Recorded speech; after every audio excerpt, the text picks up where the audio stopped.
Hello, I'm Mark Staples, and welcome to Charter Local Edition. Coming to you from the fan window in the Montana State Capitol in Helena on the third day of the 2015 legislative session. My first guest of this entire program is Senator Tom Facey, 7 terms in the legislature, and now the Minority Whip. Tom, welcome. Thank you. Good to be with you, Mark. It's always a good chance to visit. You figure after 7 sessions, now you're really starting to figure it out? Understand it. It's a marathon. It's not a sprint. It's 90 days. We slogged through good stuff during January and February. March and April, we work on that budget and get what we have to do done. There'll be highs and lows, but my job is to keep an even keel.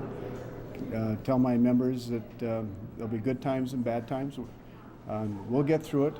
We'll form relationships with the Republicans. We got some good friends I've got over there now, and we work with that and we get things done, look at policy and see what's best for Montana. Well, on the third day, the honeymoon is still on. How do you expect, there's some divisions in both parties and there's divisions between the parties, but you're optimistic still at this point that you can work with the Republicans? And the Republicans in the Senate, we worked with last session. I think we'll be able to do the same thing with the budget and school funding for the university.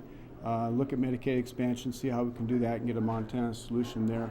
Help make stronger families and stronger communities, support small businesses with small business loans, technical advice for small businesses, so an entrepreneur that wants to get off the ground has a resource they can go to if they wish to use that. See if we can help protect homeowners and property taxes. Property taxes are the easiest tax to raise in Montana, whether it's a school board, a city, or a county, and sometimes those property owners and small businesses who pay those property taxes get nailed more than the larger corporations and the like. if you're going to give property tax relief, is it going to come from imposing or adjusting taxes elsewhere, or from the quote-unquote surplus? Well, the quote-unquote surplus is just an ending fund balance. Every family has some money in the checking account they've got to use for the next month, or if there's some hard times or they get a dent in the car and things like that, emergencies. So we need that larger cushion. And if you look at that cushion, it's only about 10 or 15% of the state's general fund budget, so it's not that big of a cushion.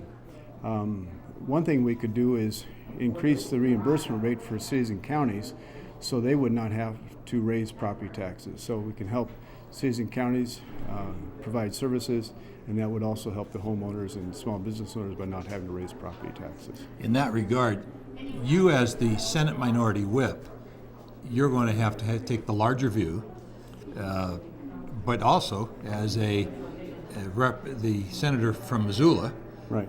You're going to have to take the Missoula view. So can you blend those two? Those two blend really easy. Missoula is a great place, but it certainly is no different from most other places in Montana. We've got some university there, which brings in a great energy, great quality of young people.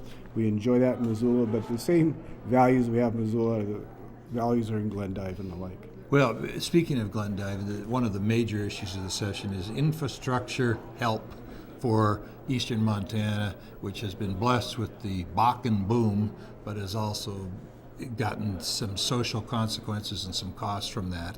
And there are several proposals: borrow the money because the interest rates are low, spend cash.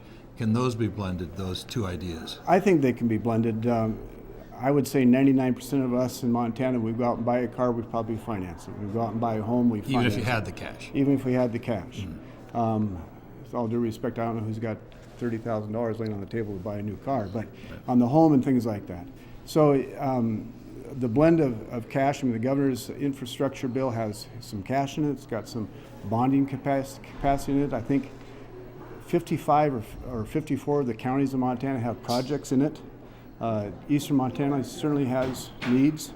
If we just walk across the street at the Historical Society here, they've been asking for a new building for about 20 years. That's all our heritage. So I think we can find a way for both parties to figure out how to use cash and bonding. So Eastern Montana, the Bakken gets their needs taken care of. There's many other needs in many other communities around the state. Particular bills that you're going to carry which would be either for your party, the administration, or for your constituents. Well, one of the bills I'm going to carry is I'm going to try to make a $200 million trust that we can use the interest from that trust for capital infrastructure for schools. And that $200 million is probably going to take 2 or 3 sessions, or 4 to 6 years, to get that money. There's a couple of programs we can stop and divert money into there. If we have a disagreement on the revenue estimates between the Republicans and Democrats, I can sweep in some money that maybe we didn't anticipate would be there. I think will be there. And again, I think over a 4 to 6 year period, we can get enough money to supply schools with a constant flow of cash to build new buildings or pay off bonds, which the voters have voted. So I think that will be a project I'm working on. And as a retired school teacher, dear to your heart. Well, I just know that schools all over the state need improvements. We have some old schools that need to be rebuilt or remodeled. We have boilers that are about ready to go out. So all those schools have that need to do that. Senator, we're going to run out of time, but I wanted to just ask you a closing question. You're writing the script for the last day. Right. When you look back and you're driving away from Helena, how do you hope the session turns out? I hope we get some Medicaid expansion. I hope we pass our infrastructure bill. We'll definitely pass a balanced budget that has a good ending fund balance that protects the state of Montana if we come to some hard times. Thank you for coming by. Thanks, and Mark. have a great session. I appreciate it. Good to see you. Take care. You too. Bye.